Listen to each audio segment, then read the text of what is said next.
Thanks for that 20-minute pause. All right, good evening. My name is Brent Kerr. I'm a commander with the Ventura County Sheriff's Department, and I want to welcome you to our community forum addressing the rising concerns associated with prescription drug abuse, over-the-counter drug abuse, and heroin use in our community. As you're all aware, this problem is not unique to the Conejo Valley. There are many communities throughout our nation facing the same challenges with drug addiction. This community forum was developed through a partnership with the City of Thousand Oaks, Conejo Valley School District, Conejo Valley Parks and Recreation Center, Thousand Oaks Teen Center, Ventura County Behavioral Health, Los Robles Hospital, Thousand Oaks Police Department, and many other community groups. Since January of 2009, there have been 7 deaths, 43 overdoses, and 487 arrests associated with heroin in the Conejo Valley. 29% of those who died were between the ages of 16 and 20. 79% of those who overdosed were between the ages of 16 and 25, and 73% of those arrested were between the ages of 16 and 25. A majority of those who died, overdosed, or who were arrested are Caucasian. The difference in the percentage between male and female were within 15%. What is as alarming as the heroin use is the abuse of prescription drugs and over-the-counter drugs.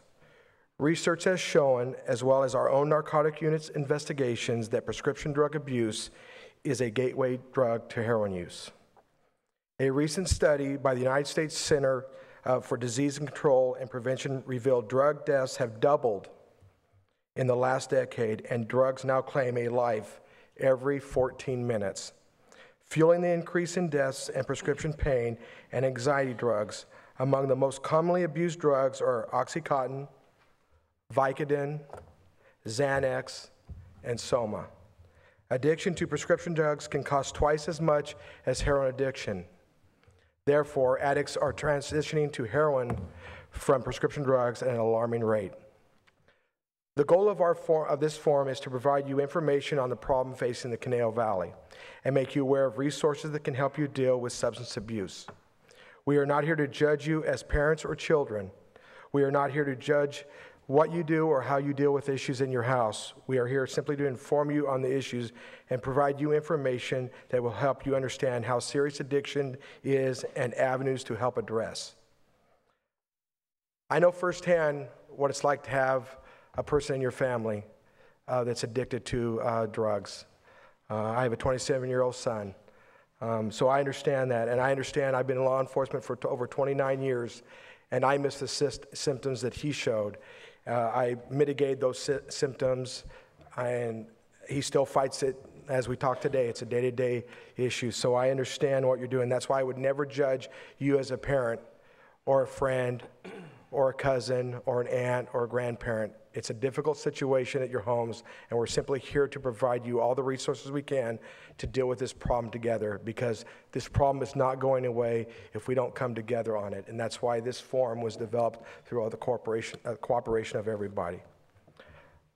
I'm honored to have be a part of an expert panel that we put together today, so it is my honor to introduce the panel for this evening's event. From the Ventura County Sheriff's Office, Assistant Sheriff Gary Pentis.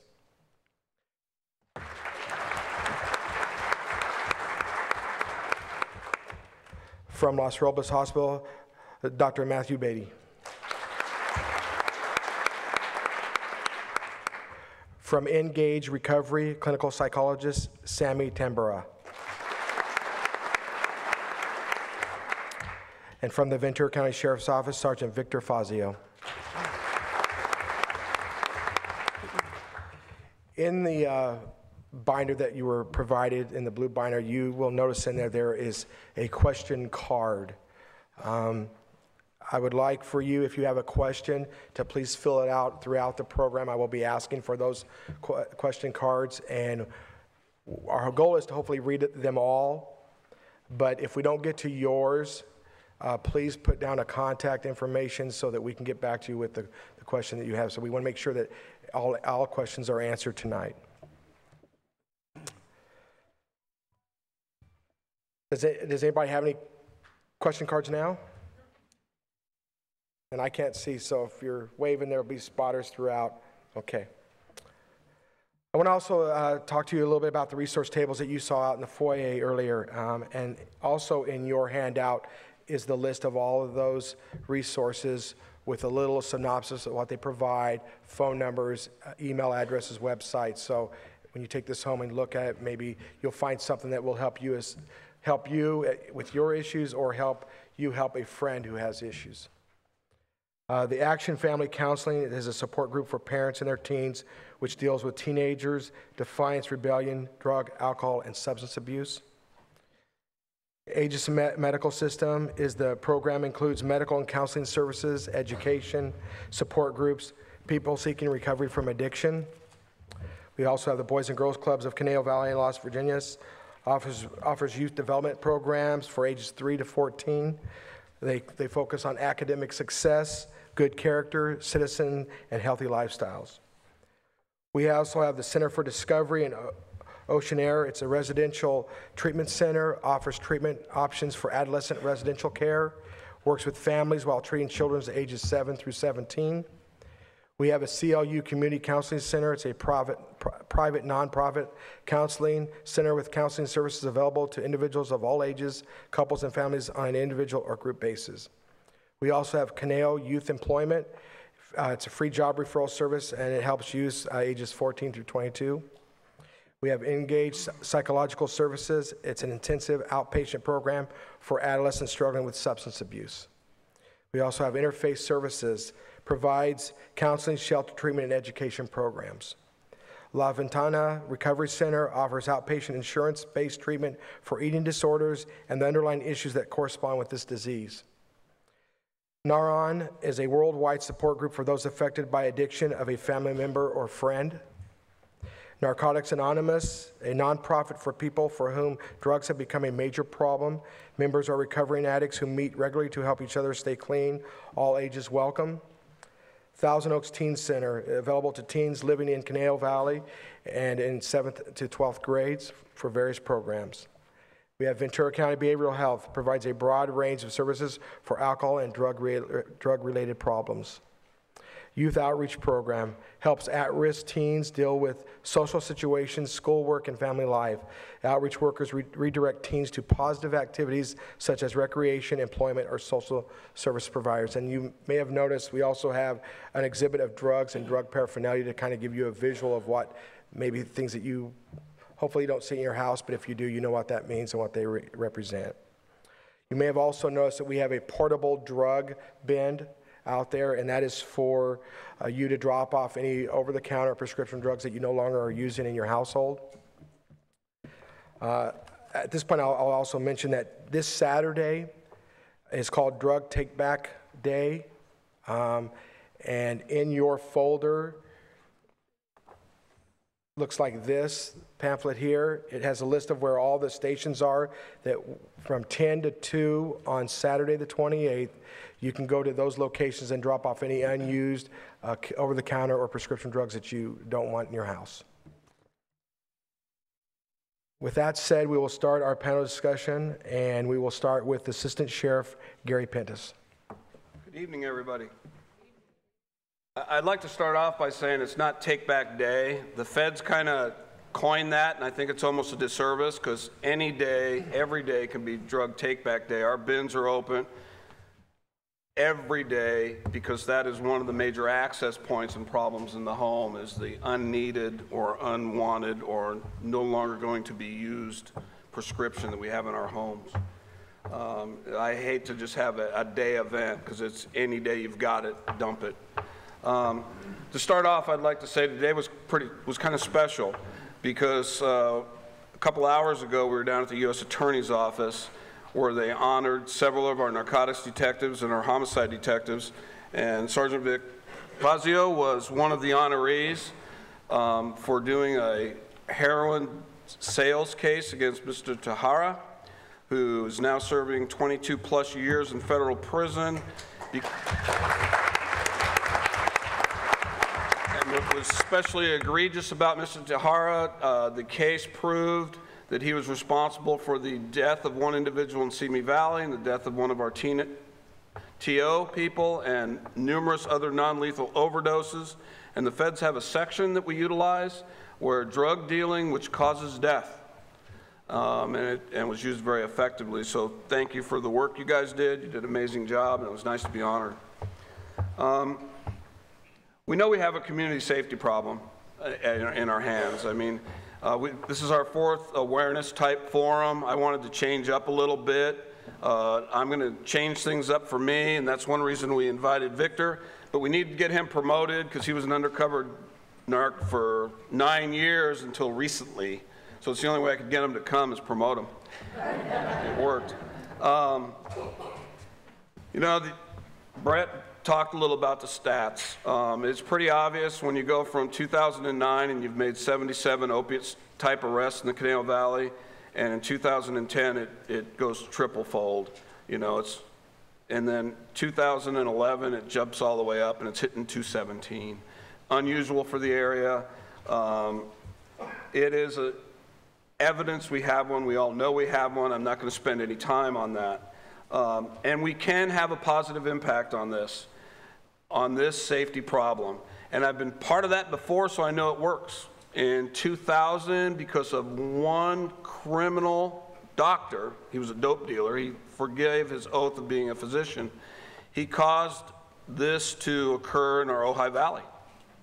And we formed a coalition, and it started to work, because this isn't something you can arrest yourself out of.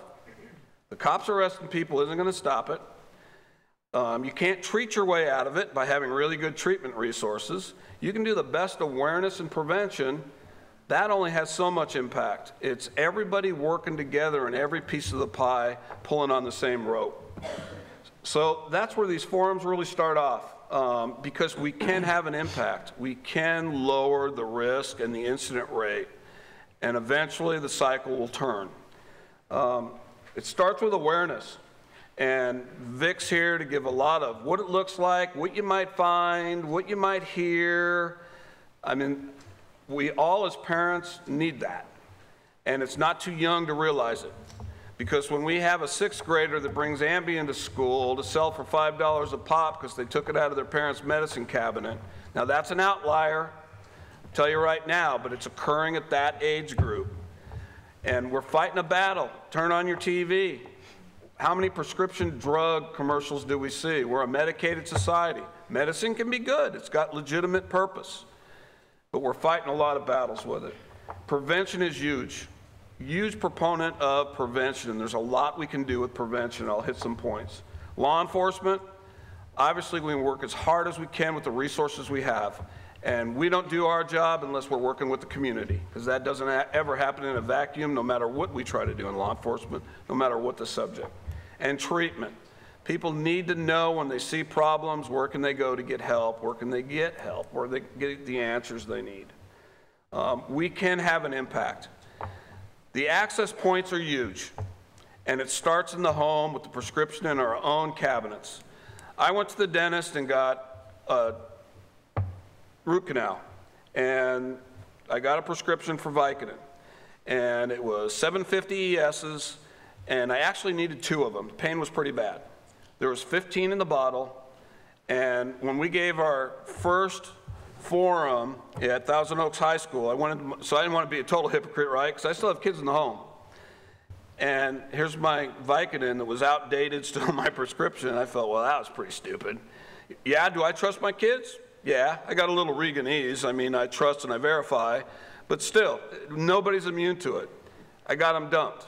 I had them disposed, not down the toilet, water quality, there's a lot of issues with that, but we do have disposal bins. But it's in our own medicine cabinet, and I'm talking about things you don't need. Get rid of them. Now, there's a lot of things we do need, and people need medicine for pain management, for disease. I mean, we need medicine. We need to secure our medicines in our home. When I was a kid, the thing was is if someone wanted to steal some vodka out of the parents' liquor cabinet and your parents were looking, you had a little line on there and you took some out and you filled the rest up with water. Okay, kids are ingenious. If you need to lock up your medicines, then you need a little lockbox, because we all know there's a legitimate use for a lot of these medicines that are highly abused. We need to control them away from our kids. You need to count them. You need to know what's in there. They can't be pilfered off because they're being pilfered off. When we have realtors come to us and say that we've had addicts pretend they're looking for a home just to view homes, and they go right for the medicine cabinets to steal medicine, the community has a community safety issue. Access is huge in the home. I can't emphasize it enough. We have other access points, though, quite frankly. Those disposal boxes before I leave. Every one of our sheriff's stations has a drop-off box. So far to date, when we started these forums, we have collected over 4,000 pounds of prescription drugs that are just dropped off through word of mouth. We've got an incinerator that they burn it at an EPA for free for us. Our only cost is getting it down there. The people in our lab complain to me about it. I say it's good public policy. Quit complaining. They're handling so much prescription. So I'm thankful. We need to increase that. I think that's saving lives. And I'm especially on the early side. I'm talking young kids. They're starting with the prescription. They're getting the opiate habit with the Vikes and the Oxys. And pretty soon it's economics. Once you get addicted, it's $1 a milligram for one of those. It's $20 for a bag of tar. Figure out the math. They switch to tar really quick. They're smoking it, they're injecting it. Victor will talk about that. Access online. If you're a parent, stolen credit cards, your parents' credit cards, watch your bills. It's way too easy to buy drugs online. I had a parent come to the office the first time, this is years ago, unfortunately, brought her bill in. What is these charges and these amounts? They're pretty well to do. They could afford it. She just wrote a check for a credit card. She didn't really monitor it that close. I go, this can't be true. I went online to my county computer, drop-down screen that asked me what my ailment was. I said I had back pain. It asked me what I wanted. I asked for Vicodin. They asked for a credit card, and I gave the PD address. They shipped it to the PD in 3 days. I got in trouble with the auditor of the county because I used the county credit card. They wanted to know why I was buying prescription over the internet. Online, parents need to be tuned up on that. I don't have much time, so I'm going to skip through this fast. Responsible use, sharing meds, and I mean responsible modeling in your own home. Prescriptions aren't meant to be gifted to an aunt, your sister, because they broke their toe and you had some Vicodins for them. Let's remember we're being parents and we're modeling responsible behavior. I can't tell you how many times I hear that from kids. Off the home, doctors. I'm sitting next to one, cool guy, know him. But we got bad doctors out there, a very small minority. Just like we got some bad cops out there. You know, a very small percentage. But we have doctors that got into the dope business. They have forgotten their oath. They're no longer doctors. And I hope Victor talks about one. I used to talk about Dr. Bass. It's a good example. They're putting thousands and thousands of pills into our community. A lot of them are in the San Fernando Valley. It is a huge problem. It's a difficult investigation. We call them the Dr. Feelgoods. Then we have the good docs. My own dentist came up to me, had a guy, there's a million scams out there, said he was traveling through town, they started a root canal at hometown, he broke it, and he just needs some Vicodin, can you write him a script? What he did, he hit 6 or 7 dentists in the Conejo Valley because he put whiteout on one of his molars. No one really looked. Doctors want to help, dentists want to help, they felt sorry, everybody want to alleviate pain, and he walked away with thousands of pills by the time the scam was over. They do it in emergency rooms.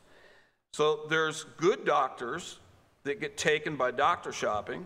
There are good doctors that feel within a range of good medicine and maybe insurance requirements, maybe are prescribing more pills than maybe they need to. We need the doctor's help.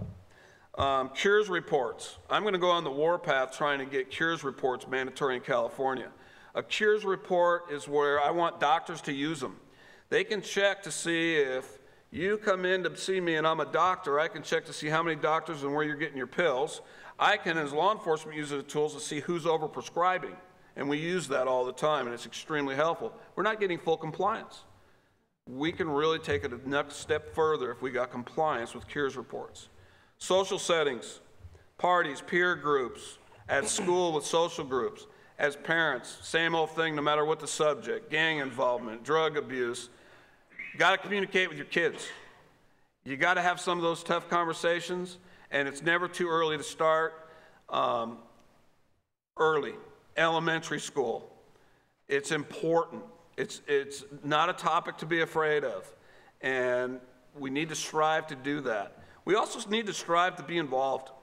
People are scared to bring things up. Maybe they're scared of lawsuits. Maybe they're scared of offending someone. We've become so hypersensitive in society. Get involved in this community, and if you know of a kid that's heading down the wrong trail, blow the whistle to somebody. Let somebody know. Let's reach out and help. Not enough of that occurs. The cost of addiction is just huge to us. The prevention angle is where the most can be accomplished. I think this group in the county, we have a working group to work more with doctors, pharmacists, cops, care providers. And if we can get every mom and dad, grandfather and grandmother involved and learn more about it and what they're seeing, we can lessen this problem. Other communities have lessened it. There's other areas in the country that are just on fire with this as a problem. We're not there. I mean on fire with death rates and age of use dropping lower and lower.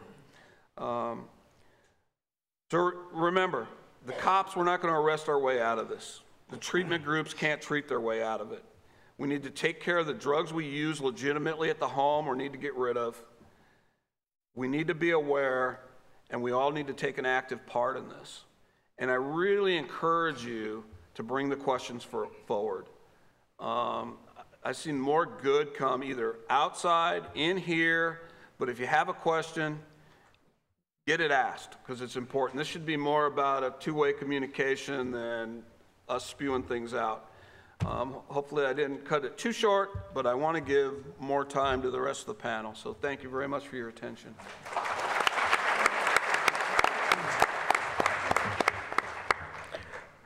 Does anybody else have any question cards? If you do, raise them up and they'll grab them from you.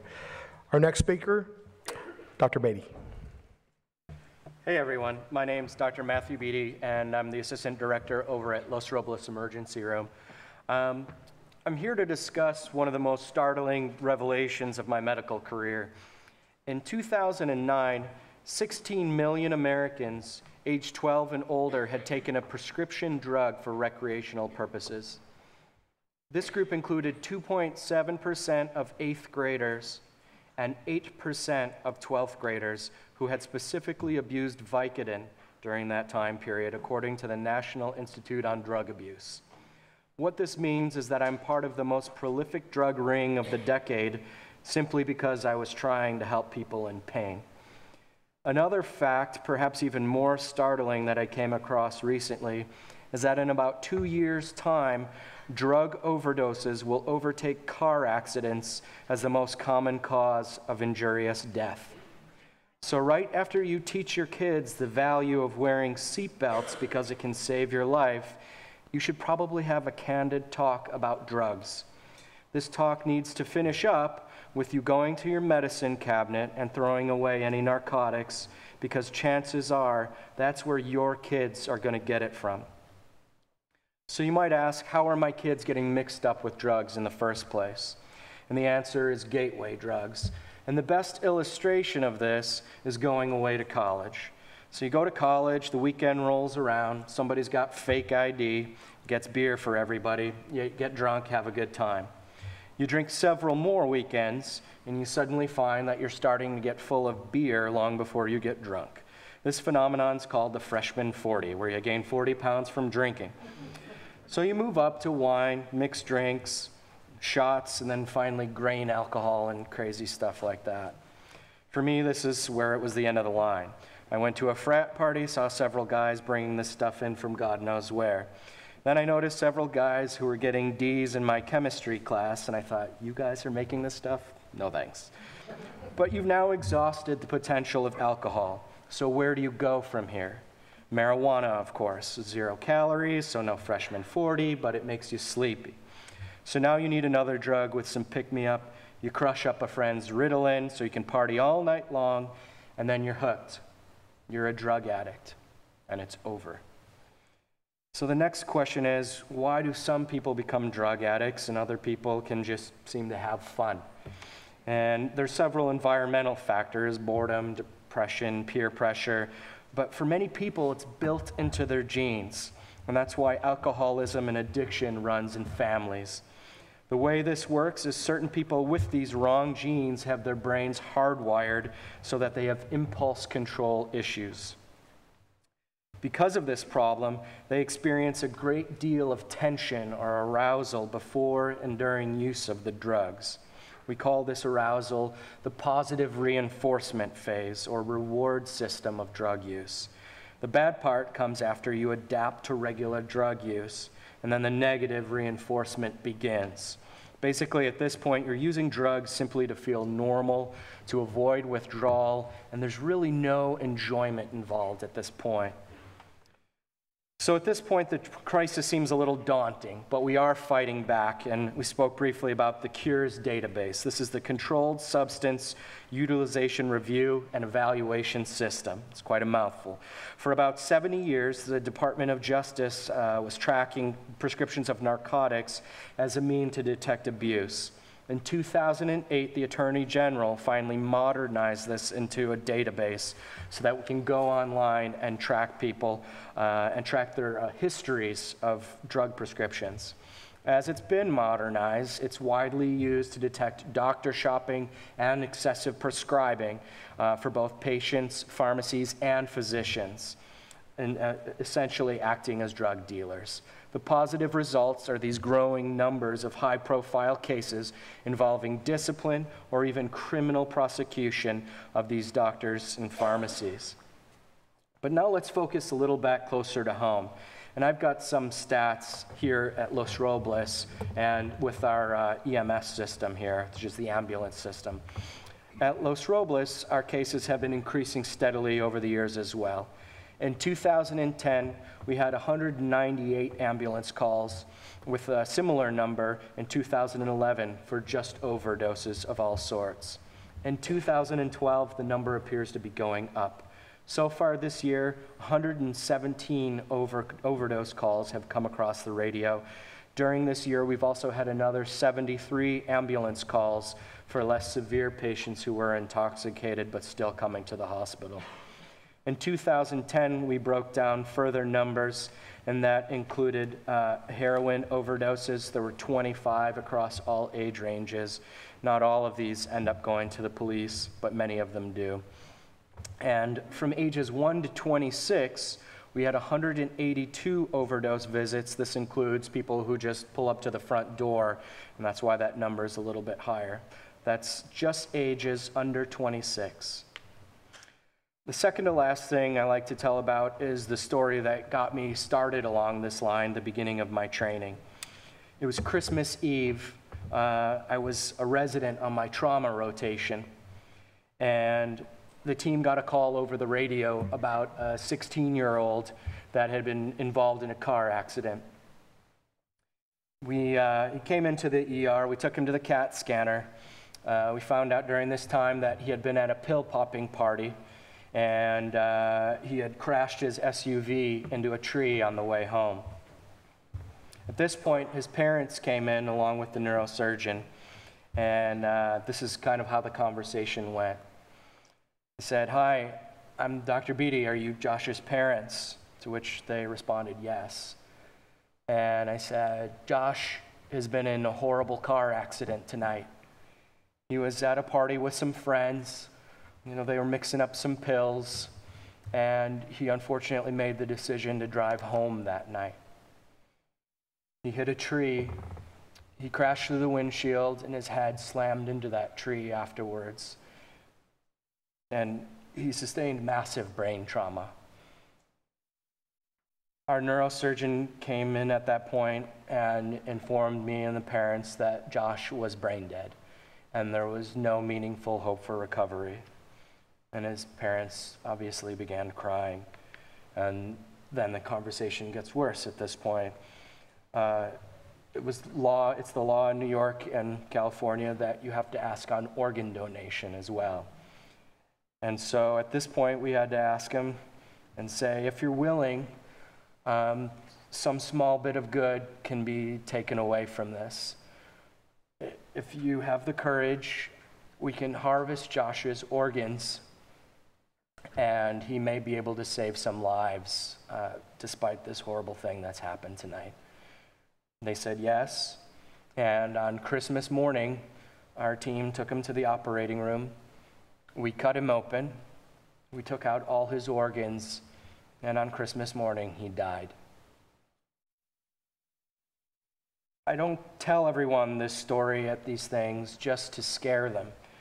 I tell them so that I hope they will tell somebody else, a friend of theirs, a family member, and it'll be one less family that I have to have this conversation with. And last off, I want to tell you what we can do to help in the emergency room. When you come in to see us, we can treat withdrawal for the people who are trying to quit. We can refer you to rehab before you get to this point. We can give you pain management referrals, hopefully to doctors that are doing the right thing.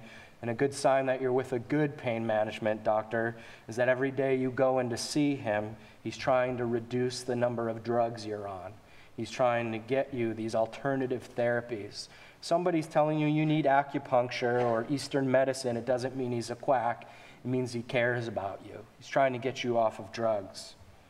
We can give you education on these alternative medicines, and we can give you psychologic and psychiatric referral.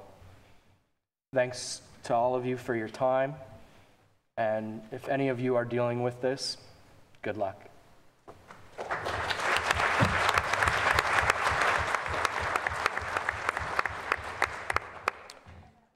If anybody else has any question cards, you can hold them up so they can pick them up. Our next speaker is Sammy Tambura. Hi, I'm Sammy Tamburo. I'm a clinical psychologist here in Westlake, and I also run an intensive outpatient program for adolescents who use drugs and alcohol. And having grown up here in Westlake and now raising a family here and working here, I have to tell you the drug culture is so different now than it was 20 years ago. Our kids are very savvy out here in terms of kind of what drugs are used and the lingo and everything else. As Dr. Beatty kind of went over some of the reasons why people use drugs, and I'm gonna go through that again just a little bit because there are lots of reasons why our kids may start out using drugs, whether it's experimentation or it's peer pressure or they're just curious, they want to see what it's like, they've heard it from friends, maybe they're self-medicating, maybe there's issues with depression or anxiety or bipolar or ADD, or maybe there's stuff going on at home that they're not really knowing how to cope with. But what we know with adolescents, and genetics is a piece of that too, as Dr. Beatty went over, there are some of us who have more of a propensity due to genetics to become addicted to things. But on some level, our adolescents are a little bit different in that because their brains are still developing, they are much more likely to become reliant on drugs as their coping tool. Because what we know is that once kids start using drugs on even an infrequent basis, but as soon as they start using drugs, then they stop developing emotionally. And what they are tending to use is drugs as their coping tool for their emotions. And that's what makes it really difficult for the kids to stop using because they don't have any other coping tools.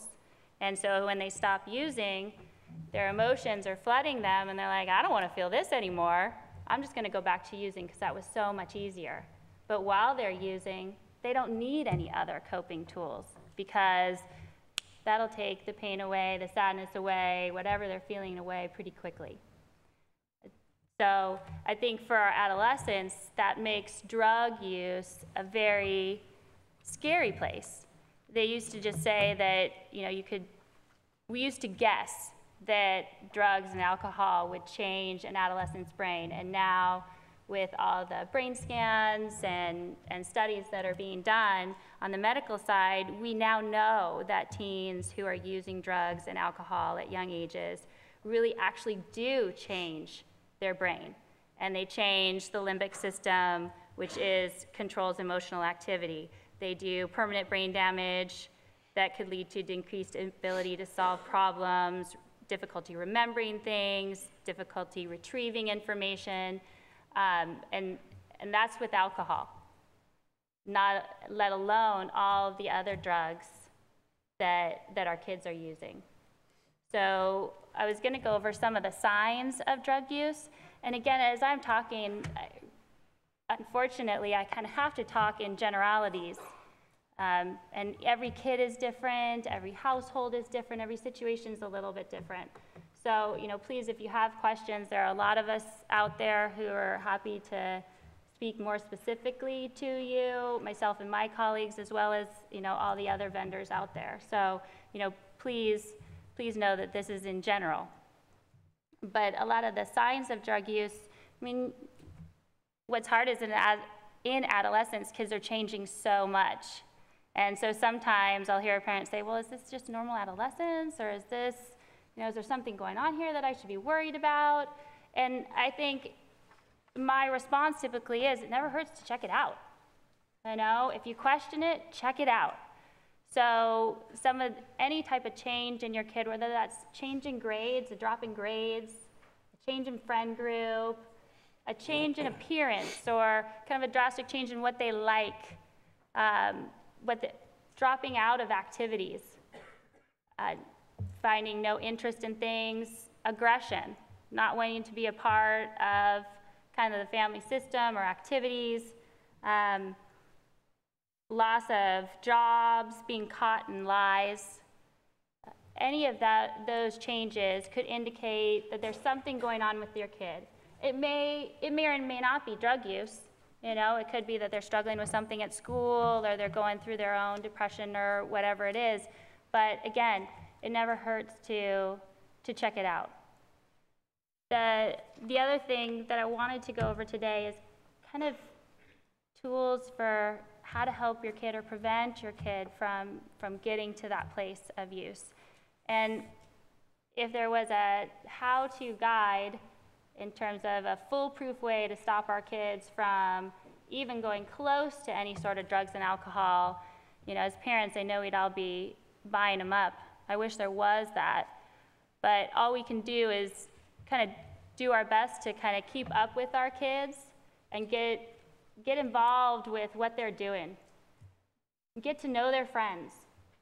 Get to have their friends over. See who they're hanging out with on a regular basis. If your kid doesn't want to hang out at your house, I'd question why. What are you doing? What are you doing out there that you can't do at our house? And to try to make your home as inviting as possible so that you can really see the interactions between your kid and their friends. Get to know the lingo, as we'll hear from Victor here. Getting to know the lingo, what the kids are calling drugs, what to listen for in their conversations, what to look for in their texts, what are you looking for on Facebook.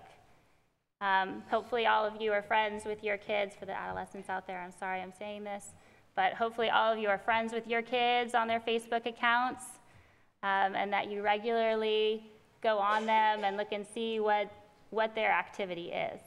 Because being able to know, if your kids know that you know what's going on there, and if they start talking about certain things that, oh wait, mom may know I'm talking about getting some pot, or that I'm using Coke, or that I bought some Vicodins, or that I took ecstasy the other night.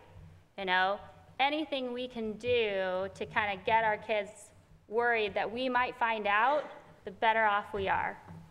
So staying informed and knowing what's going on in your community is one of the biggest things, because when you go to your kids and you want to talk to them about drugs, which you should do on a regular basis, when they hear you using the same lingo that their friends are using, they're like, oh, darn, mom and dad know what's going on. So it's going to be harder to slip it past them. Great. We want to make it as hard as possible. Since we can't close up all the loopholes, which it would be great if we could, but since we can't close up all the loopholes, closing up as many as we can and making it as hard as possible for them to use and slip it past us, the better off we are.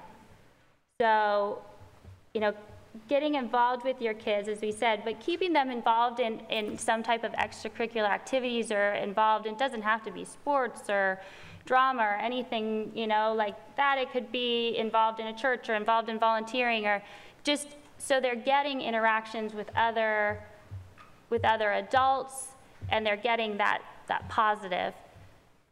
I think one of the biggest things too at this age is helping your kids find the things that they really enjoy doing, and help to pull out and help them understand the things they're really good at, so they can start to see themselves in a positive way outside just the academic environment, but what they're good at just in life and what they enjoy, instead of with all the push towards college and everything else. There's a lot of shoulds out there, as there is for us adults, you know, and getting to really help. One thing we do in our IOP program, which I think is so great and we've gotten great feedback on from the adolescents that have been in our program, is helping them to be able to learn how to enjoy life sober, and being able to have fun hanging out and eating popcorn and watching movies, or going and playing paintball, or even just sitting, you know, every time they're together, they sit and have a family-style meal, because being able to sit there and talk about what's going on for them while they're eating and having fun, and being able to see that, okay, yes, you do live in Westlake, Thousand Oaks, Newbury Park, and you may say it's the most boring place ever, which I remember saying as an adolescent, but there are some ways to have fun and enjoy your life, and it doesn't have to be high.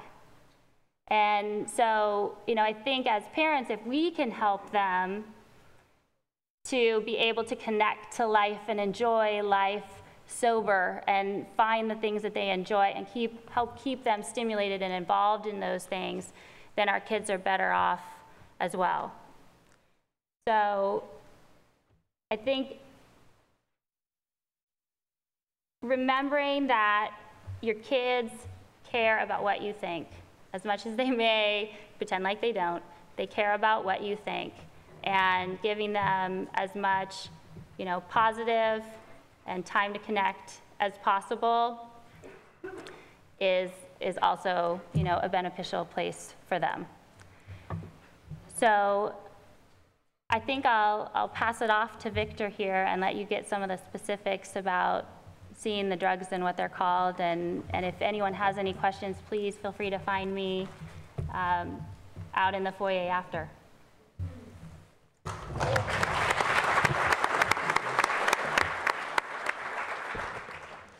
Now I got to follow the three of them. I'll make you two promises here. One, I'll give you. I'll just sit down. Thanks, PK. I'm sorry, were you going to speak? Go ahead. No, Victor, go right ahead. I'm so focused. That's all right. You stay focused, big guy. I'll make you two promises. One, I'll give you an honest assessment of where we are in our community. And we're at a tough place, but it's not horrible. And there's a lot of good stuff going on out here in Ventura County. And the second is that your sheriff's office is available 24/7. And even if you don't live in Ventura County's jurisdiction for the sheriff's department, you live in Seymour or another city, you show up at one of our offices, somebody will help you. So those are the two promises I'll make. And with that, I want to address three things tonight. One, I want to give you a recent case history of where we're at in Ventura County, what we've seen, the transition from prescription drugs into heroin abuse in our area. Also, I want to define addiction for you in its simplest terms. I'm going to show you a picture of an addict and explain to you how bad it can get. And three, give you some ideas on how we as a community can combat the problem. And I want to thank you all for showing up tonight and giving the opportunity to speak with you. It means a lot to us that you guys are here. And you may see it in a different way, but that's definitely how we feel. So here's the scope of the problem. These are recent case history of what we've done in Ventura County. We started back a couple years ago with a doctor named Michael Huff. And I really blame a lot of our problems today on him. You as a first-time patient could walk in being opiate naive, and you could get 1,080 milligram OxyContin, 1,008 milligram Dilaudid, 1,010 milligram methadone, 360 Vicodins, 408 of the fentanyl suckers, and a variety of other medicines, and pay cash at the pharmacy, $10,000, $12,000, and you could have drugs. And you could sell those drugs on the street. And at that point in Ventura County, specifically Thousand Oaks, OxyContin was going for $3 a pill on the street. Nationwide and every other place in the country, including Los Angeles, one county away, it was $80 to $100 a pill. We got flooded from this man. He went to federal prison, but he sent us down a wrong path. And interestingly enough, he was also shipping meds to Boston, Massachusetts. He had one patient out there that every couple weeks he'd write prescriptions for, and Victoria Village Pharmacy in Ventura would ship thousands upon thousands of roxycodones, those are your 15 and 30 milligram OxyContin type pills, to Boston. And if you look at the histories of our community in Boston, we have followed the exact same path from prescription drug abuse to heroin abuse. We moved on from him once we sent him to federal prison to 3 other dirty doctors, and we go down the line. And I want to touch on Dr. Bass. He was a doctor in North Hollywood. He was known as Doc Hollywood because he would supply a lot of the movie stars in the 90s with prescription drugs. However, about 2008, 2009, we saw a sharp increase of his patients dropping dead on the streets of Thousand Oaks. He was killing his patients with prescription medications. He made it so easy to get pills that people came from all over to get drugs from him. Every single person, every visit, got 120 Vicodin, 120 Xanax, and like 60 to 90 Soma. And you named your refills. As much money as you had, he was writing you those refills. It was $80 for the visit, $80 per refill. You had $400 in your pocket, you got 5 refills. His wife was running to the bank every 2 to 3 days with $9,980 to stay underneath the statutory reporting of the banks with cash and depositing it. We seized $1.6 million that this man made from selling drugs to our kids in our communities. He killed himself right before he was set to turn himself in to do 2 years in prison by overdosing. Coroner says it was natural causes. He had Prozac and a very high BAC, blood alcohol level, in his system. I think he killed himself. From that, during that time also, we're also up against the internet. We've done 3 very big internet cases. One being a doctor in Florida that did 90 million Vicodin on the streets of America. He was operating out of Tampa. I logged on several times, bought 90 pills at a time for $300, and he would just send it through the mail using pharmacies all throughout the country. Another investigation we did was an operation of Costa Rica. They were settling and shoveling their money out to the island nation of Cyprus, and what they would do is the same thing as phentermine, which is a diet drug. It's the same thing as speed, folks. It's an upper, and you could also get Ambien, which is a sleep aid. It's a downer. What's the difference between cocaine and heroin and phentermine and Ambien? Not really much of anything when you're using them in combination like that. You get up, you go to sleep. They did $126 million in profits over a couple-year period. They put hundreds of millions of pills on the street, and 10% of those pills came to California, 1% came to Ventura County. We're still talking millions of pills in our area. And we've also had other cases that we've done in the area of criminal families that are dealing drugs and taking advantage of doctors and doing prescription fraud. And we're not seeing like we did 10, 15 years ago where prescriptions are kiddie dope. We don't worry about them. Prescription drugs are killing kids and they're killing adults in our communities, and people are moving to heroin now, and we are, as law enforcement, taking it seriously. We may have been behind a little bit in that, but we're definitely caught up to it now, and the judges and the prosecutors also think that prescription drugs are a major problem in our community, and they're sentencing people accordingly.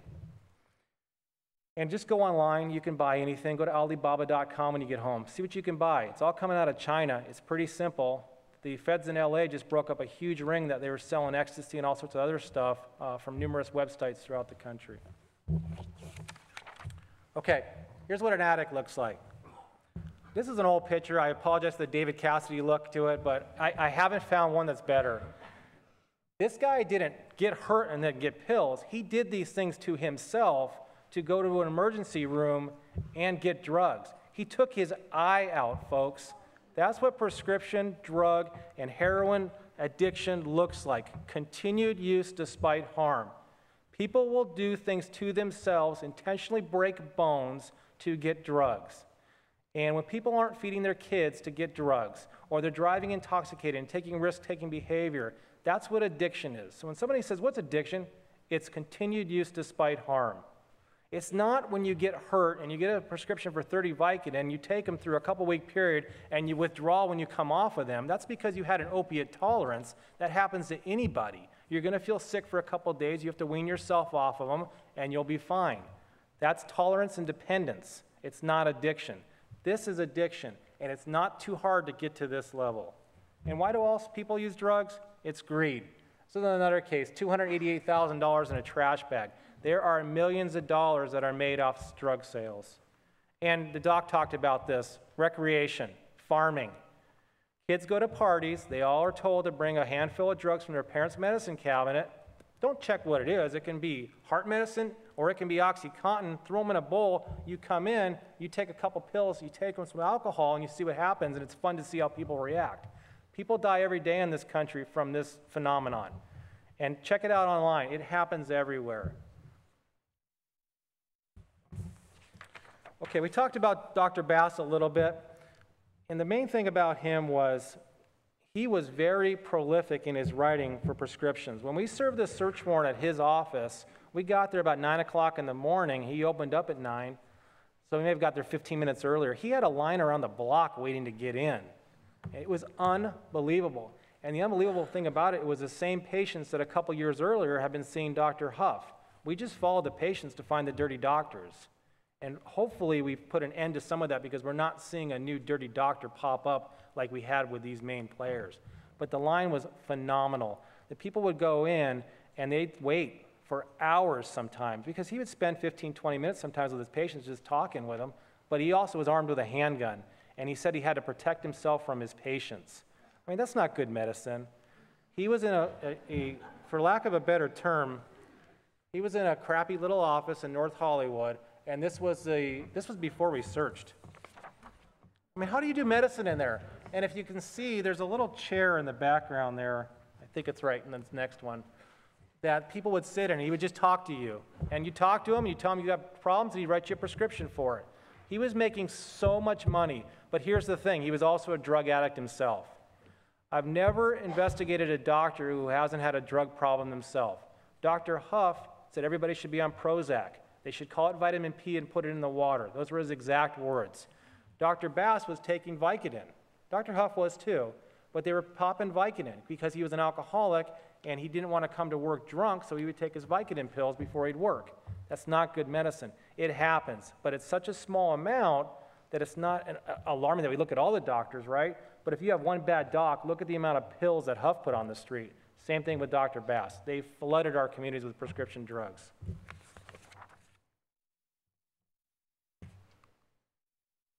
So the interesting thing about this case, we learned back on July 3rd that he was still writing prescriptions. We had served a search warrant, talked to him. He resigned his DEA registration, his ability to write prescriptions, yet he needed money.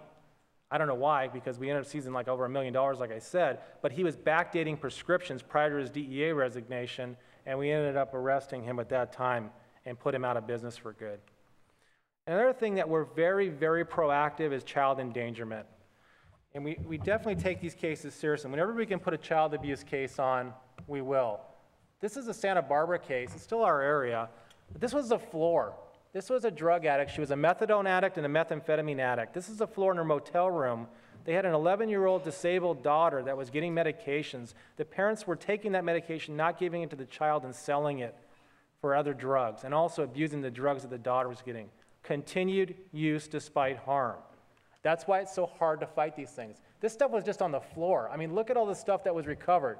Those are the Actique suckers up there, if you can see them in the, right here. They're fentanyl lollipops.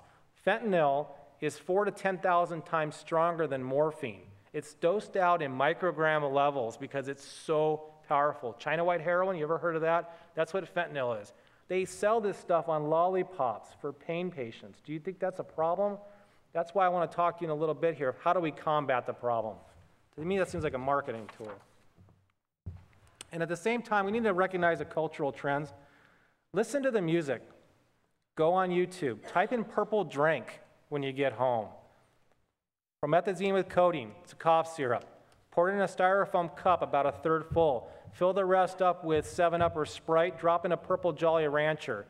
Dissolve the Jolly Rancher in there and drink on it all day long. A lot of your rap artists are drinking this purple drink. It's codeine.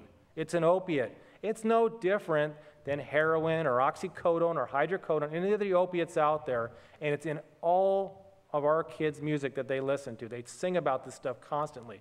They also sing about Xanax and Vicodins and OCs and Roxys. Those are roxycodone. It's the same thing as OxyContins. At the same time, Xanax is bars. If you see text messages on your kid's phone, read your kid's text messages. It's not an invasion of privacy. You may save their life. If they're talking about their friends or talking about bars, they're talking about 2 milligram Xanax, the strongest brand name Xanax there is, alprazolam. It's a depressant. The problem with this drug is you mix it with alcohol, it's got a synergistic effect. And what that means is 1 + 1 doesn't equal 2. One Xanax bar and one drink may equal like 5 drinks. And for a 15-year-old kid, it may kill them or it may make them passed out where they get sexually abused. A lot of our drug-facilitated sexual assaults that occur in our communities are because Xanax. Somebody will give a girl a Xanax at a bar to party with, and she has a few drinks. Problem is, she passes out. Some male comes in and is going to be the knight in shining armor to take her home. Well, he ends up raping her, and she doesn't remember because it's also an amnesiac, and you forget what you do when you're on Xanax. So she wakes up the next day in some parking lot or some strange place. She knows she's been raped, but she doesn't know what happened. It's a huge problem. And Demerol, not to keep harping on the docs, but this is a favorite drug of healthcare practitioners because it's about a 15 to 20 minute high and it shows no outward signs of opiate abuse. I want to highlight a quick case that we did. It was a delivery service, and it's called a heroin delivery service, exactly what it is. You call up, order up heroin, they tell you where to meet them, you buy it, you go away. This was an operation that was operating, Stony Point on Topanga Canyon at the east end of Simi Valley? Okay, well, there's a hiking trail there. This guy camped out there, and he operated. His name was Güero. That's what he went by. You call up Güero and say, hey, I need a 20 or a 40, meaning either a quarter or a half gram of heroin. He'd say, okay, I'm either in the penthouse or in the office or the basement. And that determined where he was on that hiking trail. And we watched it for a day, and we saw a steady stream of kids show up there, 16 to 22-year-old white kids from Simi Valley and Thousand Oaks primarily, and they'd run up and they'd run down. Most exercise these kids probably had in a long time, but they were running up to buy their heroin, and they'd come back down. Well, when we busted him later that day, we jumped him in a supermarket down in Balboa and San Fernando, and he swallowed a bunch of heroin. But on his cell phone, he had a different 805 number calling him every minute. It even blew me away. It was phenomenal. These were different phone numbers. That's how busy this guy was. He was dealing heroin balloons every minute. This is what he looked like. He swallowed like 7 balloons at the end of the day. He didn't have much, product left at the end of the day, and we ended up waiting in the hospital for it to come through the system. But he got a couple years in prison out of it. And, Assistant Sheriff Penn has talked about it. David Tejera was a recent case that we did. We recognized that we had a heroin overdose problem, obviously. We came up as a team with the Sheriff's Department and decided we were going to combat it by targeting an individual that was overdosing people. The next day, we had another overdose. We were able to work backwards and prove that David Tejera was shooting up people with heroin and killing them. And fortunately, we were able to take that case to the feds and get 22-year sentence in federal prison, which he'll do about 18 to 19 years. He may die in prison. But he was an evil, evil man that did a lot of harm to our community. So how do we combat the problem? That's what he looked like. That's what he still looks like. He's got more tattoos now, so he's been in prison for a year. This is where I get on my soapbox, and I apologize if I get a little crazy here, but we treat drug use right now and possession of drug use as a disease. We've gone full circle. It was always crime, crime, crime, send them to prison, to now we're at the opposite end of the pendulum. We've got to meet somewhere in the middle. Drug use is still a crime, and we need to scare our kids with that fact. Because right now, you probably know or you may not know, you can get caught like 9 times with drug possession of methamphetamine or cocaine and never see a day in jail. Because we have what's called Prop 36, and you can get drug court. And I'm speaking for myself here. I see it as an abject failure of our kids and our system because it does nothing. They learn how to use dope, how to get away with using dope. They find their new dealers in these drug courts, and it's just a self-perpetuating problem. Well, it does something. It deepens the addiction. It absolutely does, because they're not in jail and they're not withdrawing, they just keep using. And when they test dirty, it's not a big deal. After a while, it finally catches up with them, and we see that after their 9th arrest or whatever, they finally go to jail for 90 days. But it's a long road, and a lot of them don't make it that far, and a lot of them die. And there's other propositions. These propositions to legalize marijuana, we may have philosophical differences on marijuana here. I wholeheartedly know that it is a gateway drug in our community. You start with alcohol, you move to marijuana, you move to prescription drugs, you go to heroin, you die. It's as simple as that, folks. People don't start and not stop once they start getting into the prescription drug era, and all their friends are using it also. So I'm telling you, marijuana, definitely. Everybody I've ever talked to that's an addict, they always started. Now, I'm not saying you start with alcohol or marijuana, you're going to move on to prescription drugs and heroin. But you don't become a heroin user or addict the first time. You start with alcohol and marijuana, then you move to prescription drugs and heroin, if that makes sense. Okay, we don't pressure our legislators enough to eliminate prescription drug advertising. Watch the next primetime show when you get home tonight. Every other commercial's for medicine for fibromyalgia, or it's for restless leg syndrome, or it's for chronic dry eye, or it's a little butterfly because you can't sleep at night. There are legitimate drugs out there, right? But when you guys think about it and you watch some of these primetime shows where they're paying millions of dollars in advertising, it's mainly your prescription drug companies that are out there pushing these drugs. And it's subliminal after a while because you just kind of gloss over the commercials, but you see it constantly. And we're adults, and I know there's kids in the room, and I appreciate that. But think about what, your mind as a kid, you take things a lot more at face value, I think, and you realize, oh, maybe that would help me sleep at night. You get in that mindset. We need to pressure our legislators to eliminate prescription drug advertising. You can't advertise tobacco, but you can advertise Lunesta. I think there's an issue with that. And it may be who's got the money and who can better lobby. We need stricter legislation. We're working right now with our DA's office to get 2 new laws in California. Right now, you can possess 1 million Soma in your car. You can possess them for sale. It's not against the law because it's a non-controlled substance. It's not a Schedule 2 through 5 medication. It's not scheduled.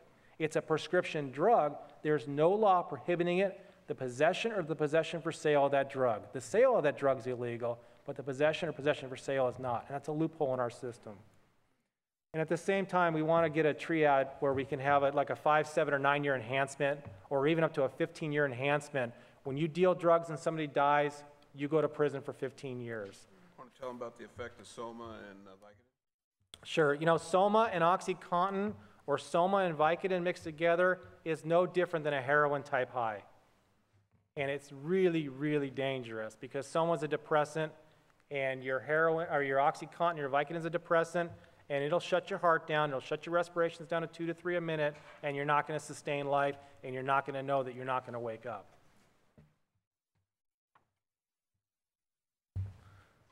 And believe it or not, there's police departments throughout our nation that don't focus on the root of most crime.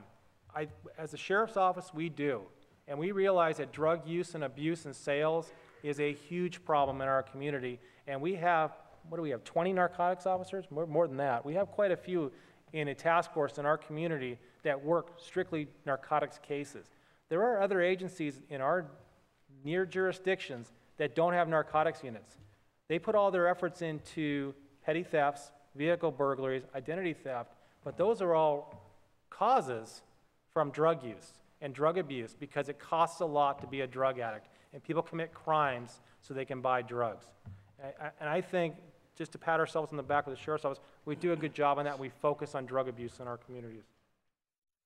And we don't do this enough. We don't share the epidemic. We're starting these community forums. That's why we appreciate it so much, because we're not going to solve this problem arresting our way out of it like the assistant sheriff said. It's a community collaboration between you and us and all these other allied agencies to solve this problem. I hate cliches, but I'll say it. We need a paradigm shift in our community that all drugs are bad. That includes marijuana. And there's prescription drugs that have legitimate purposes, but when they're used illegitimately, they are bad. And we're not, I teach a lot throughout the country, and there's other agencies that are seeing the prescription drug problem we saw a couple years ago. And I try to tell them, you gotta be proactive with the heroin problem. You got to get it out there. You got to get it on the billboards. You got to talk in the schools about heroin and how deadly it is, because they're seeing that transition now. Hawaii is a prime example. Hawaii has a huge methamphetamine problem. They have a huge prescription drug problem, and they're starting to see the heroin. And you say, how does Hawaii get all this dope? Well, it's FedEx, right? If you need your drugs absolutely positively there on time, they ship it. It's shipped there. And it's never too young to talk to your kids about this stuff. It really isn't. 7, 8 years old, you can have a very bland conversation about it and very generic, but as they get older, don't be afraid to talk to your kids about this stuff, because they know more than you think they know. And it's amazing talking to kids, because they do know a lot more than we think we know, because I think we don't want to know how much they know sometimes. We want them to be 5 and 6 years old for the rest of their lives. And this is the last thing. We need to join forces with the other stakeholders. These are all people, and there's question marks at the bottom. Definitely school officials, private treatment facilities, law enforcement, and it's not law enforcement leading the way. This is an absolute, everybody's got in there and got the same stake, in the game. So it's a collaboration from everyone around to solve this problem. And at the same time, there's other trends out there. Does anybody even recognize some of this stuff? You get into this stuff on the internet, it acts like the same drug. 2CI acts just like ecstasy. Mephedrone, some of these bath salts you guys hear about and spice, they act just like cocaine and marijuana. Yet, are they legal, are they not? It's a gray area right now, and our kids are just ordering this stuff off the internet, and they're selling it and using it and overdosing on this stuff. So we've got to be proactive in looking at this stuff. Read your kids' text messages, talk to your kids about what their friends are doing, what they're hearing. Have an honest conversation with them. When you read their text messages, if you don't recognize a word for something, it's probably not good. Blueberries, that's not talking about the fruit. It's talking about roxycodones, 30 milligram roxycodones that are blue in color. They're blueberries. Or Roxys, or Vikes, or Vicks. Anything that doesn't look good probably isn't. And I'll leave it with this. I'm telling you, if you need to talk to me, I'll stay here as long as you guys want. We can talk outside if they kick us out of this room. Call me, email me. I'm always available. I got a new cell phone number. I'm changing next week. So that's my desk line as of now. It'll be good next week also. Call me. I'll be happy to talk to you or respond to your emails. And if you want to just go to the PDs and talk to the deputies in the field, all of our deputies are extremely knowledgeable about prescription drugs and heroin abuse in our communities. Thank you.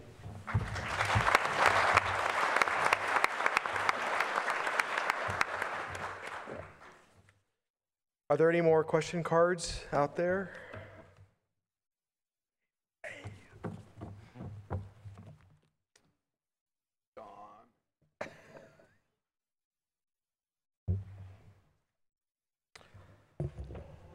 Before we get started with the questions, here, I'll come down there and get it.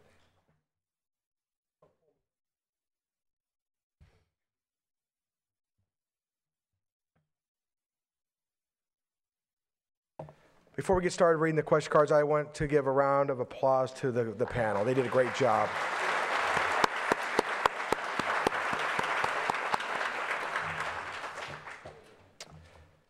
Okay, we've got a lot of questions, and we're going to try to get through them within the next 4 hours. So bear with me. I will try to read. There's a lot of doctors out there. Okay, first question is, are the middle schools being represented in the drug scene?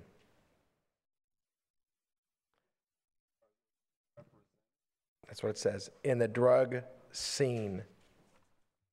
I'm assuming this question means, are they part of our coalition? Are they involved in our outreach? Are they involved in educating the school? If that's your question, if I read into it, the answer is yes. We've had principals, we've had counselors, we've been involved with the superintendent, assistant superintendent at the very beginning of this forum. And I have your phone number, so we'll give you a call and make sure that we've answered that question if we didn't answer it tonight, okay? I gotta put these back on. Dear to my heart, 26 years old, addicted to heroin, 8 years. Would methadone be the answer, or where is a rehab for 6+ months, no insurance? Please help.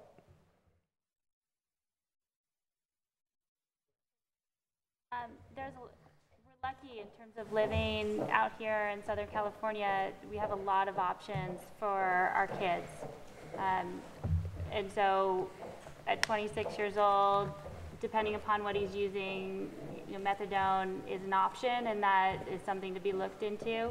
There are also a lot of treatment options, whether it's an intensive outpatient program all the way to residential, that are either insurance, private pay, or county or government run. So if you would want to see me later, or Eleanor, who I know is here from AGES, the methadone clinic, and really kind of get some information, Ventura County Behavioral Health has a lot of options for you as well. So there definitely are. I know it's frustrating and hard as a parent, or someone who has a loved one who is addicted, to find options for them. But there definitely are ones out there. So if you'd like some help with that, I'd be happy to help out. Can I address that real quick too? Absolutely, Victor. I've never talked to a drug addict that's gone to methadone and they just haven't said it's a substitute for heroin, and they still get, it gets them by. And I know it does work because I have heard of it working, but the drug addicts I've talked to, it has not worked for. Heroin withdrawal, you feel like you want to die, correct me if I'm wrong, but you're not going to die.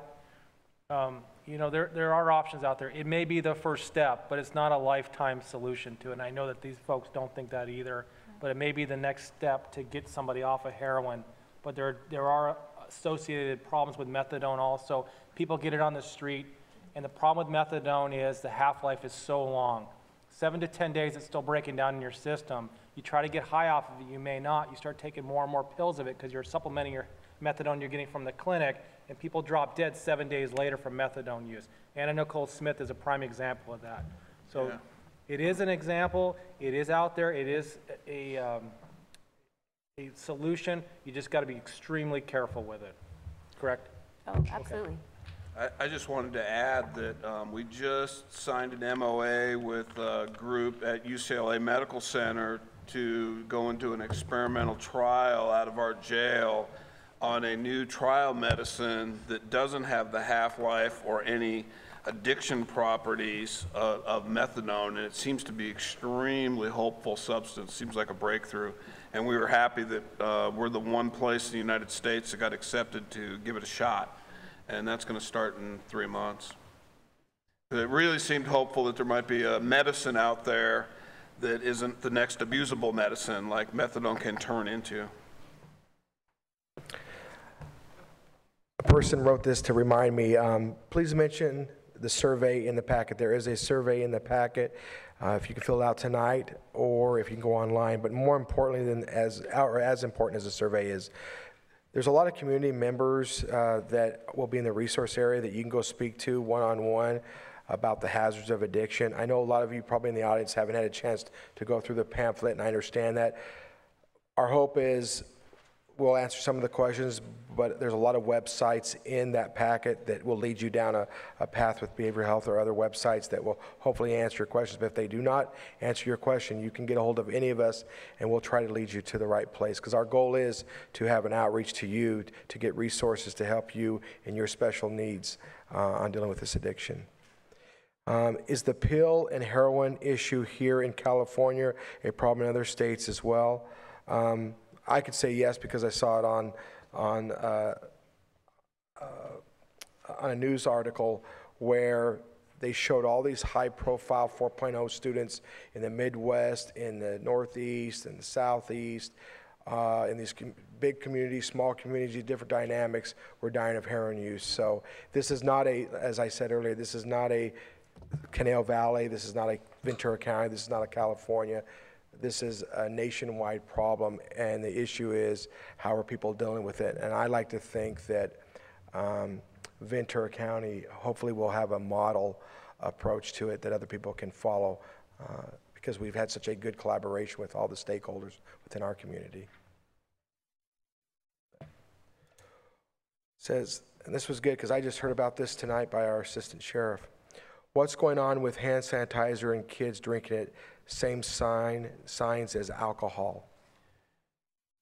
In the San Fernando Valley in the last 2 weeks, there's been 8 overdoses that weren't at one party. There are 8 separate incidents where from YouTube, there's methods of using salt to distill the gel out of liquid hand sanitizer, and it's 120 proof, so they're doing it in shots.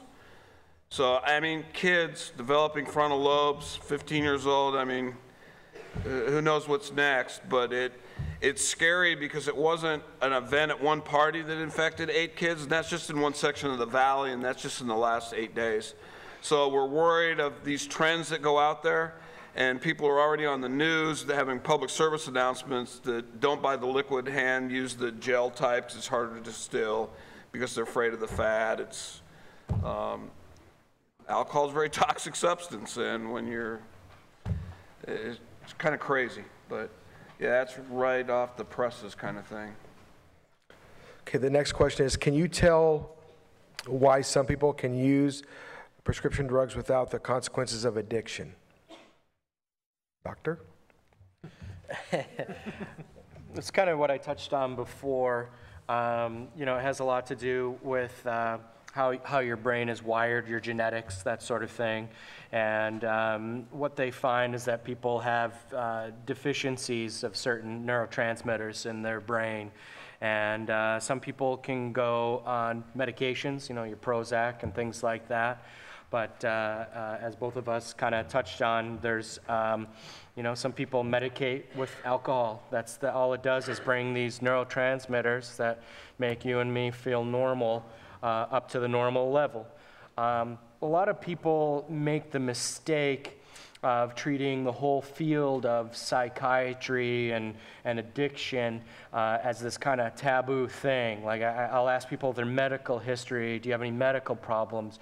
No, but I do have anxiety and depression. Well, it's a medical problem like diabetes. You know, it's instead of you having high blood sugar, you have low neurotransmitters. And so if people would stop looking at it as this taboo thing, like, oh, you got bad depression, you've been admitted for depression. Nobody thinks of you badly because you've been admitted for diabetes. They're like, oh, are you okay? You're sick, you know? And so you need to start looking at people with drug addiction as you have a neurotransmitter problem in your brain, just like diabetes. You've been medicating it with crack or with, you know, Vicodin. We got to get you on the right medicine to fix this. Or we got to get you around people who aren't medicating inappropriately, you know, your friend groups and things like that. And so that's the problem, is it's a neurotransmitter problem. It's been handed to you by your parents or your grandparents, and drugs are the wrong way to go to treat it, because by tomorrow, the same problem is going to wake you up in the morning. So that's why you got to see the counselors.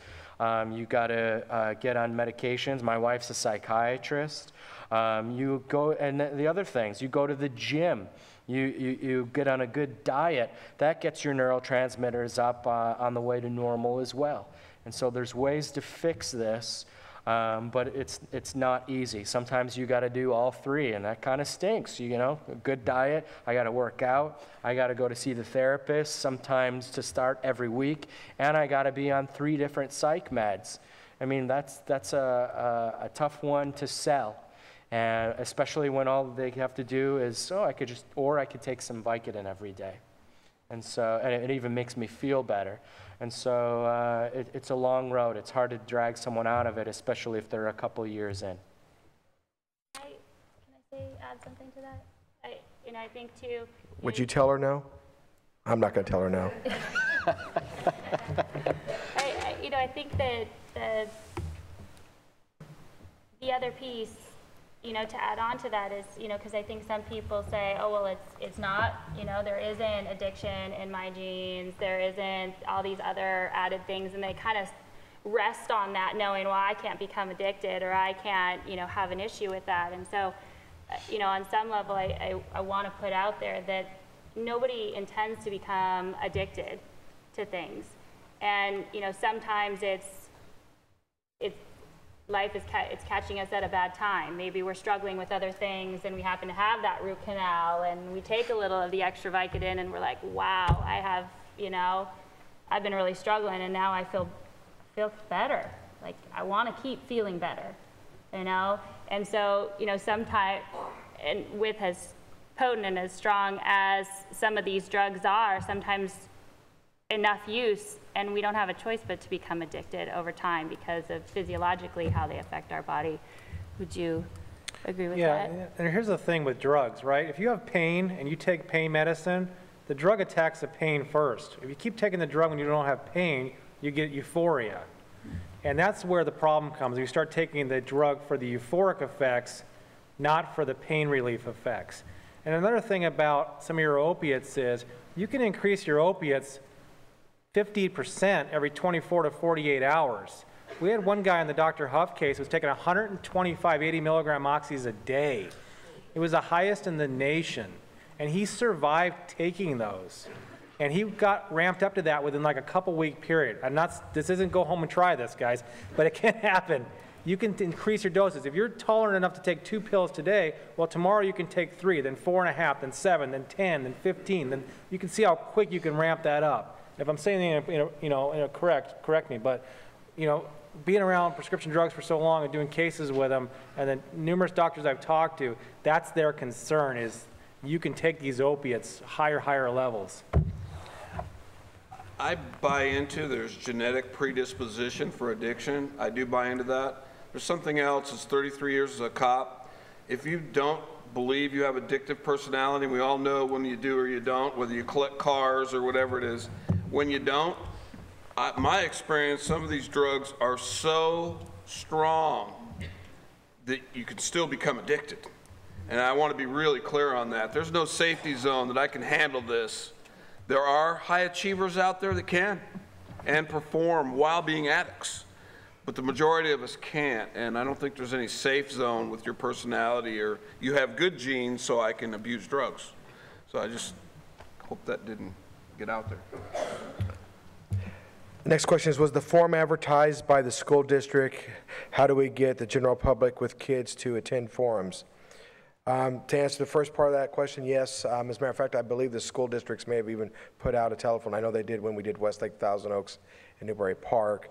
And how we getting the information out, we did posters, we did press releases, we did word of mouth, we did websites.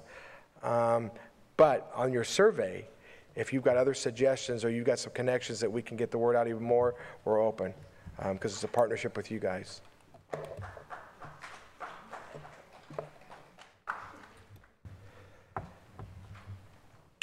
Why is there no representation from the school board on your panel? They are part of the, I'm going to say, problem and need to be part of the solution.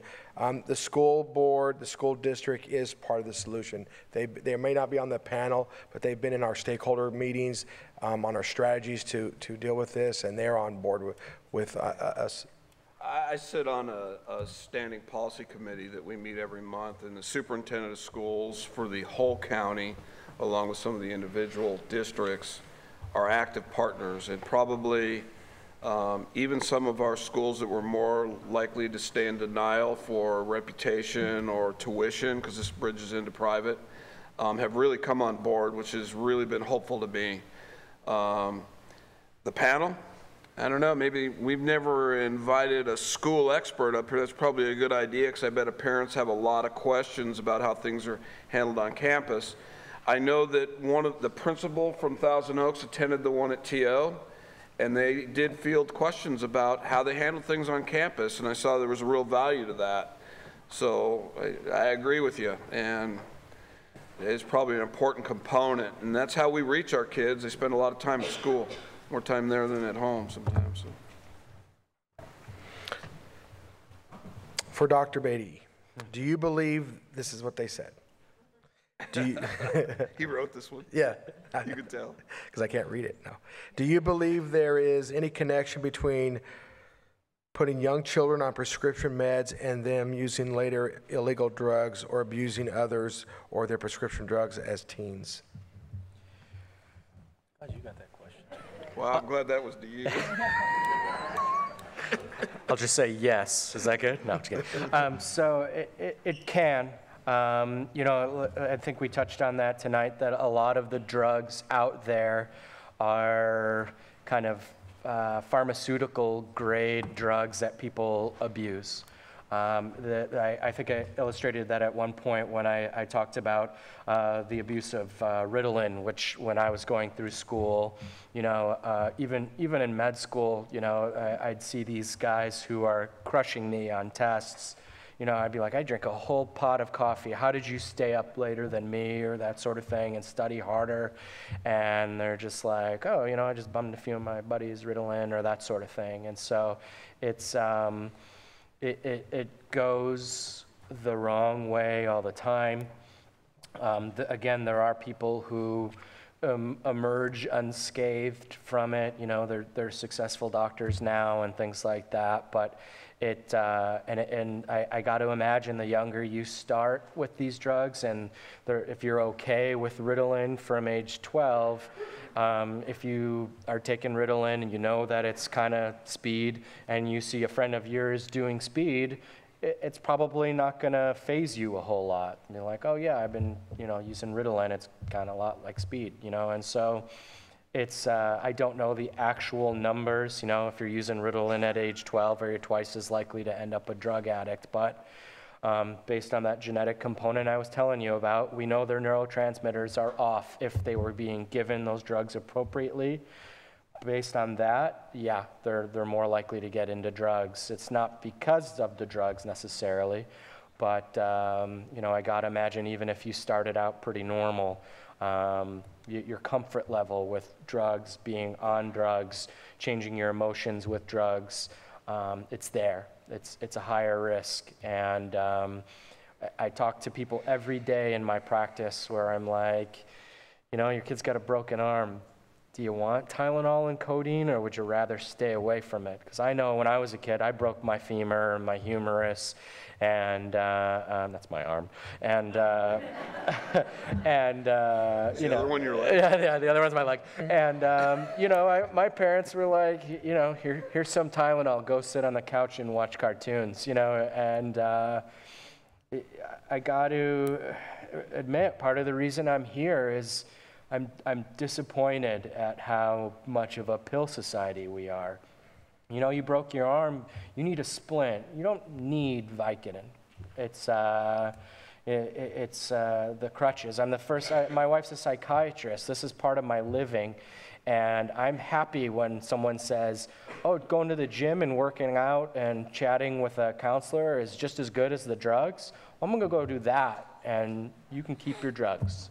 And that 5 minutes I spent, I'm like, that was a victory. I got you out of here with a speech and nothing else. And so it was a rather long-winded answer. You probably would have liked the yes answer better, but. No, that was a good one. Yeah. This may have been answered, but how are teens gaining access to drugs and pills via internet, as they are mostly obtained illegally, not from a general physician as prescription drugs for pills? I think the panel pretty much, when they said in the cabinets, stolen credit cards, probably from schools, buying from people, it's not just the drugs. I know the Assistant Sheriff touched on it. It's not just your children getting access to your prescription drugs in your cabinets, it's their friends getting access. So it's not just trusting them, you got to trust their friends, and probably the best way to do it is what the Assistant Sheriff said, and that is to lock them all up. In my opinion. It's like a gun. Maybe even more dangerous. Maybe more dangerous. Exactly. This is a great question. When you have, not that they're not all great questions, but this is probably somebody out there just struggling with, wants help and can't find it because of money. When you have an adult child, 26 years old, that has exhausted their private insurance benefits for addiction and do not qualify for state aid, where can you go for inpatient and outpatient treatment if you cannot pay out of pocket? All savings accounts have been depleted. And that, ladies and gentlemen, It's a common story. is exactly what happens. You spend tens and tens of thousands of dollars, and at some point in time, they're out of money, and so now do they go to self-medication, or do they get help? And so, Tammy, I know you talked about this a little bit. Whoever put this card down, if you look at the pamphlet and you don't get a question answered, please let me know. And we'll make sure that, because there are resources. I know we have resources out here that can guide you to where you can get help for the 26-year-old. Okay?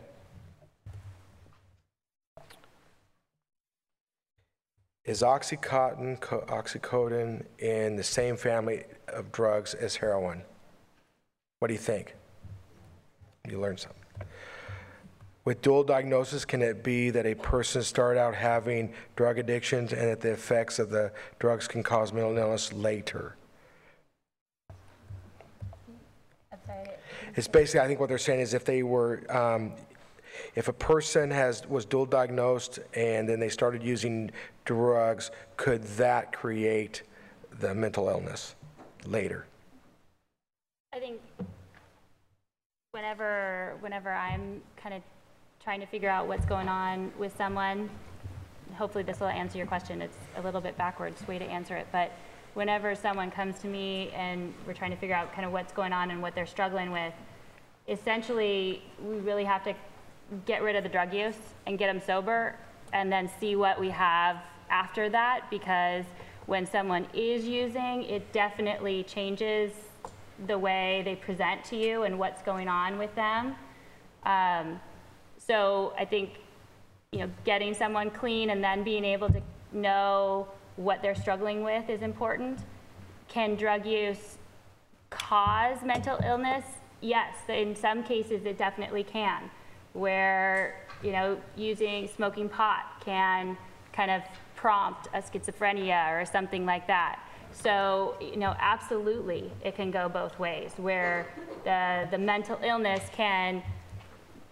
they can self-medicate with drugs and alcohol and stuff, but definitely, there's a lot of stuff in us genetically, and so when we use drugs, we definitely can cause other mental illnesses to come out.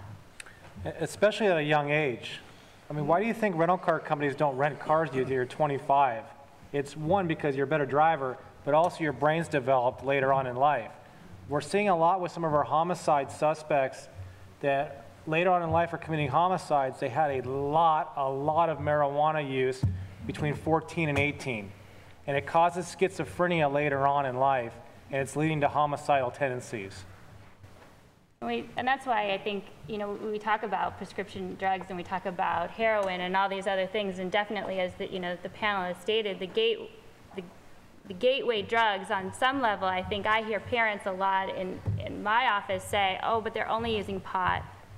Oh, but they're only, drinking every now and then. And it's like, well, wait a minute.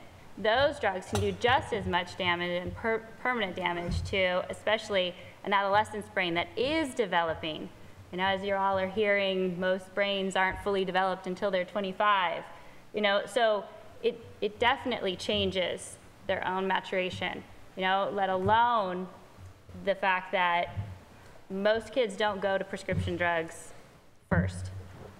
They make their way there. So the use of drugs and the use of alcohol and marijuana and everything just makes it more likely for your kids to use oxy and heroin and cocaine. Where can a medical office obtain a cures report request? Well, the whole process is, you go online, you apply for the ability to pull up these cures reports, you submit your licensure and that sort of thing, and then I believe you have to be a provider. I think the pharmacy can also do it, and then law enforcement can get access to it as well. I don't think, the nursing staff or people like that can do it. Nurse practitioners, I believe, can. I think some of our nurse practitioners have been able to do it, and I'm not sure about physician's assistants. But those are all the groups that can apply for it, basically all the people that can be primary providers. And then once they get that access, they can, and very often what I will do is I'll pull up this information and I can show it to somebody.